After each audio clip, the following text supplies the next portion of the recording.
Depression কি? Depression আসলে মানুষের আবেগ।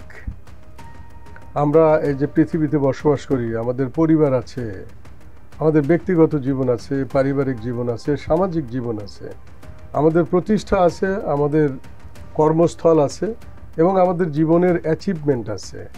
এই এত কিছু মোকাবেলা করতে গেলে আমাদের কিছু সময় ভালো লাগবে, কিছু সময় মন্দ লাগবে এবং প্রায় প্রতিটি জিনিসে আমাদের কাছে একটা বড় চ্যালেঞ্জ। এই চ্যালেঞ্জকে মোকাবেলা করতে যেয়ে আমরা মাঝে মাঝে হোঁচট খাই, মাঝে মাঝে আনন্দে উদ্বেলিত হই, মাঝে মাঝে একদম ডিপ্রেশনে মেরিয়ানা ট্রান্সের অতল গহ্বরে চলে যায়।